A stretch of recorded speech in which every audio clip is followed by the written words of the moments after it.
In building a healthy financial relationship, you have to be transparent. You have to be so open to your partner that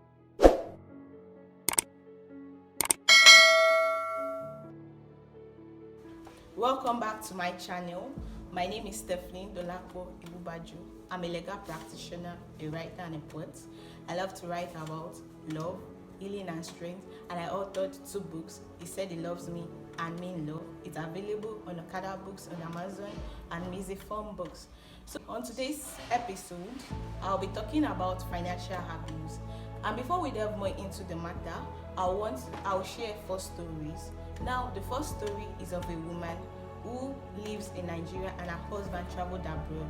They both saved the money for her husband to travel abroad. So when he traveled out of the country, whenever he wants to send that money, he sends that money in millions. Like today, he can decide that, oh, my baby, I want to send you 2 million, I want to send you 4 million. So whenever he sends her the money, he tells her, I'm sending this money to boost your account. He will then tell her that, okay, out of these 2 million, send this also amount to this person, send this also amount to this person. At the end of the day, the money that belongs to his wife is 7,000 out of 2 million. Then the second story I know of is of a man and a woman who both saved money together, and then the woman took the savings of her husband and traveled out of the country. And the third story is of a man who has lots of properties. Then his wife forged all his title documents and sold off all his properties. Then the fourth story is of a pregnant woman who got married, and since the day 1 of their marriage, the man never gave her money. He never cared for her financial needs, even to the point of delivery. So, looking at all this leads us to the topic, financial abuse. What then is financial abuse? Financial abuse happens where an abuser abuses the victim by controlling the finances of the victim, how the money is made, how it is spent, how it is invested, and how it is saved. Now, what is the ultimate goal of financial abuse? The ultimate goal of financial abuse is that the abuser wants to be in control of the victim's finances. They want to be in control of the victim's finances. That's what we call monkey dey walk, baboon dey chop. He wants to control. He wants to put the victim in debt. He wants to have the final say in the victim's finances. Who can be financially abused? The truth of the matter is that anybody can be financially abused without they knowing that, yes, I am being abused.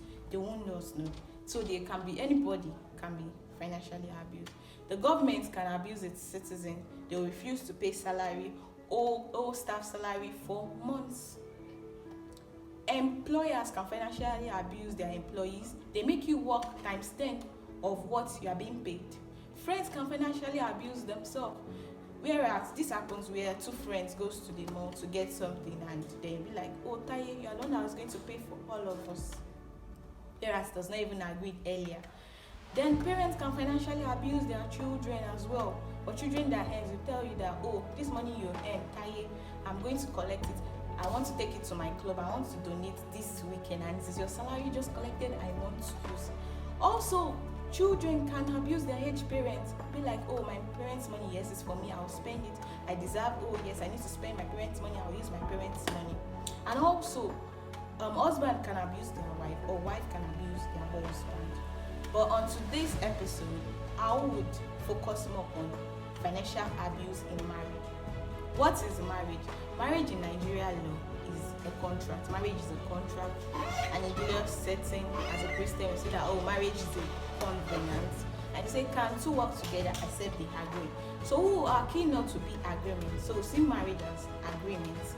So our keynote is agreement. We see marriage as agreement between 2 parties. So we decide that, oh, I want to be your wife, and you've decided that you want to be my husband. So we've made that choice, and then we've decided to be couples. Do you understand? We've decided to be one. And what's the ultimate goal of marriage? Is oneness, unity, oneness. And that also explains the concept that, okay, I am naked before you, and you're also naked before me, which means I'm meant to trust you with my finances. I'm meant to be open with my finances, that, oh, this is my net worth, this is all I have, this is what I earn, this is so far what I've invested, this is so far the amount I've saved. How do we detect financial abuse? What are the signs of financial abuse?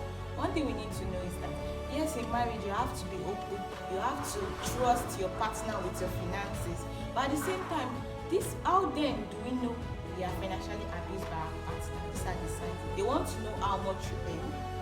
Okay, you earn 30,000. They want you to account for how you spent your money. Yes, you're the one that worked for it too, but they want you to account for how you spent the 30,000.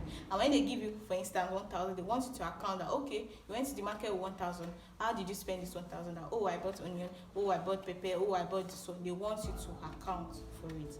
Then another signs of financial abuse is that they want to monitor your cash flow. That's when they'll be like, oh, your ATM pin, I want to know your ATM pin. They want to know your statement of account. They just want to monitor your cash flow. Also, another signs of financial abuse is that they want to interfere with your job. Then, for instance, let's say my husband, he just comes to like work and they'll be like, oh, who are your clients? Oh, your client are me. Oh, you have 3 clients in a day. So that means you earn this particular amount in a day. That means you made this particular amount in a day. They want to monitor. They want to know how much you earn. And then another sign of financial abuse is that they'll begin to steal your money. Be like, oh, why is it that my wife is richer than me? Oh, why is it that my husband is richer than me? They begin to steal your money. You give it 50,000 in a place, they will steal it, they will use it. Another sign of financial abuse is that your partner puts you in debt. They will put you in debt in the sense that they will go and lend money and they will put it in your name and be like, oh, it's my wife that will pay this money. Oh, it's my husband that will pay the money that they lend. And sometimes they are not even aware of the fact that they collected that money. Your partner have a plan, a budget for your money. For instance, let's say you're into thrift and you have to collect 100,000. You already have plans for 100,000. If they say that, oh, the 100,000 you just collected, I need 50,000 to repair my car. I need 20,000 to do something in my office. So they already have a plan for your own money. Yes, you are meant to share your money, but you are meant to work together, but they already have plans for your money. So these are more. So when your partner says that you make more money, then you are prevented from working. They want to put you in a situation where they are the one in control of your finances. It now also interferes with your job. How does this happen? For instance, your husband can mobilize his men and go to the wife's shop. For instance, let's say the wife runs a photocopying machine business. He goes and mobilizes men that, oh, carry off all the machines in my wife's job. She's being too stubborn. She's too stubborn. She's not submissive. That is financial abuse. And there are times that also maybe the husband or the wife will steal the other party's money. And then you'll be like, oh, why is a man stealing his wife's money? Obviously, he wants to use it to buy things for his girlfriend. I really don't know what is visible. He's going up and down from one woman to the other, stealing your money to satisfy other women. And then you'll be like, oh, why would a woman want to steal her husband's money? Oh, she needs to meet up with the latest trend. That's why she's stealing it. It's not supposed to be.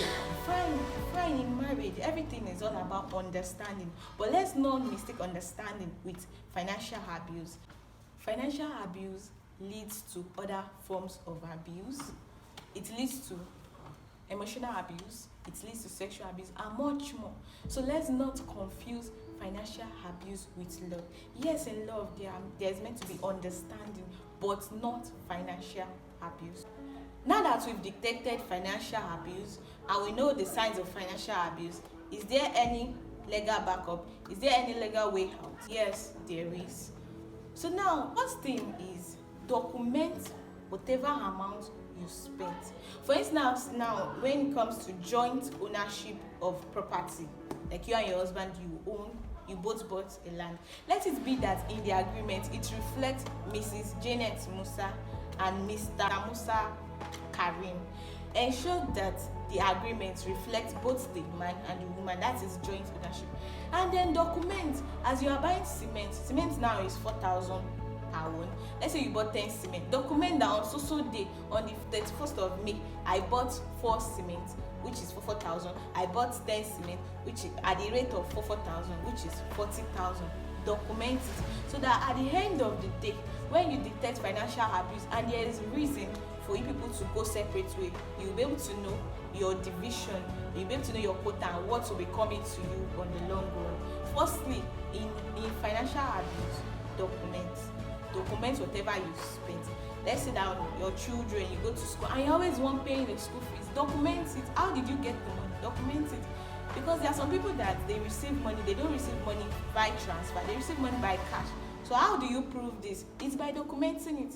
And fine, if you have financial statement of account, that goes as. So after you've documented, then you'll be like, oh, Stephanie, what's the next stage? Yeah, I'm going to discuss and tell you what the next stage is. But before that, I want you to know that you owe your partner a duty of care in law. Yeah, you owe your partner a duty of care, duty to care for financial needs, for his emotional needs, and much more. You owe your partner a duty of care. Yeah, then after you document it and you see that, oh, this person keeps abusing me financially, then you have to speak up. We are no longer in a generation of where I have to keep mood. Oh, you keep mood, and you keep mood for 20 years, 25 years, 30 years until you die. Your partner keeps abusing you financially. So you have to speak up. And then when you are speaking up, you have to get to meet your family lawyer, where they write a petition to gender-based violence team, Ministry of Justice in your state, where they will complain that, oh, this my client has been abused financially by a partner, and then you state reasons. That is why I say document. It's your documentation that will stand as evidence for you on the long run. And if you don't have documentation, which is always essential, you get. Also, who are your witness? I just hope that as your partner keeps abusing you financially, you just have somebody that can attest and stand that, yes, on so day he stole her money, on so day he sold her car, on so day he took her phone, and so much more. Let there be witness for every abuse you suffer financially. Let there be witness. Then after that, now this is the stage of, okay, when you get to your family lawyer and they wrote petition, they complain to the Ministry of Justice, the gender-based violence team about the financial abuse. Then they'll call you and they'll call your partner and see if it can be resolved. The fact that the society makes us see that financial abuse is a norm, the truth is it is not a norm. It's not meant to be. Let not the society makes us feel that, oh, our husband is abusing her financially, then it's a good thing. No, it is not. If you feel, when all else fails and you feel that divorce is the exit plan, is the exit way for you, file a divorce. File a divorce. Yes, go to meet your family lawyer and file a divorce that, oh, this person keeps abusing me financially and I can't keep on. Yeah, we've seen situations where a woman travels abroad, keeps working and sending money to her husband that, oh, help me to build this property, let's build this property, and he keeps spending the money, using the money for another ladies, and then you'll be like, oh, now that she's, the society will tell you, the society will tell you that forgive your husband. But yes, you work hard for that money. My sister, claim your money back. You can't just say, you can't work hard, like work for years and then because of the society tells you that, yes, it's their husband. No, you can still claim your money. So that is where documentation. So when you file a divorce proceedings, you'll be like, these are what I'm claiming. I've sent so money, I've sent this, I've sent that. Then what about situation where you give birth to a man and then you are not married to him? Yes, you can still file for child support. Yes, you can still file for child support. And then how do you build a healthy financial relationship? Firstly, you have to decide how your joint fund is going to be. Do we need a joint account? How are we going to raise funds together? You have to decide. All these are more are questions you have to decide while in a relationship and in marriage. That, okay, our house rent, what's the quota? Oh, I'll take 80%, you pay 20%. Feeding, oh, I pay this month, you pay next month. Okay, child maintenance, oh, I take care of this aspect, oh, you pay the child school fees. So you have to decide. Let there be balance, let there be understanding between both of you that, okay, this is what I want to do, this is how my fund is going to be raised, and this is how I'm going to spend the money. In building a healthy financial relationship, you have to be transparent. You have to be so open to your partner that, oh, baby, this is the amount I have, and then you'll be like, okay, yes. You don't have to come to your partner when you've spent your money. You'll be like, oh, I just collected 100,000, but I've used it to buy freezer, and then you're not telling her. That is not openness. That is not coming together. That is not openness. That is not when you be like, oh, you are building financial healthy relationship. No, indirectly you are building something in the act of your partner that, oh, so he wants to do something, he didn't tell me. I know of a sister that told me this is a real life situation, that she needs money and she told her husband, I need money, and he didn't give her any money. The next day, just so that her husband brought a car and everybody was like, oh, congratulations, oh, you just got a new car, and she didn't know, and they both stayed together like overnight. He didn't tell her. No, that's really very bad, because that's not ways to build a healthy financial relationship. You have to be able to inform your partner, you have to be transparent enough and inform your partner that this is the money I have, this is what I want to use it to do, this is what I've gotten. I think they say two heads is better than one. So you have to be transparent, you have to be very open. It is very, very key and essential in building a healthy financial relationship. Then also, the next point is you have to decide, what if there is financial crisis? How do we put funds together? How do we overcome financial crisis? The truth of the matter is that nobody prays for something evil to happen. But the Bible makes us understand that there is a day of money and there is also a day of joy. So when the day of money comes in terms of finances, what do we do about it? For instance, where a partner is sick, and that sickness costs money, what do we do? Are we going to use the joint fund? Are we going to raise money from a third party? What are we going to do? What if a partner runs into debt? What are we going to do? Is it that we are going to raise money, or are we going to use the joint fund? So let's decide on that. Decide that, okay, when there's a financial crisis, what do we do? How do we go about it? Then also, there should also be financial evaluation between both partners. Now, what do I mean by financial evaluation? This is the period where you know that, okay, this is the amount my partner has, this is his assets, this is his liabilities, or this is the loan he collected, or this is we are paying it back. So you'll be able to know that, oh, is my partner progressing financially? In relationship, we don't have to make finance a backward thing. We need to progress. Nobody prays to go back. We pray to go forward. So you have to be evaluation that, oh dear, last year in 2018 your financial what was this, and in 2019 it went down, what happened? In 2020 it went up, what happened? Then you have to go back and look at 2019, what really happened? How did it go down? Oh, in January you had more money, in February you now have any money, what really happened? So and also accountability. You don't have to treat your partner that, oh, honey, we had 100,000 in our joint account and now it's 50,000. What happened to the remaining 50,000? Be like, oh, I'm the head of the family, I can use the money to do whatever I like. No, it does not have to be that way. You have to be able to sit together. You have to account. That is what really a healthy financial relationship should be. That will be all for today's episode.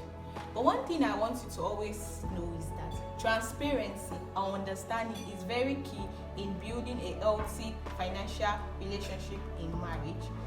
So thank you. Don't forget to like, to subscribe, to comment, and to share with your friends.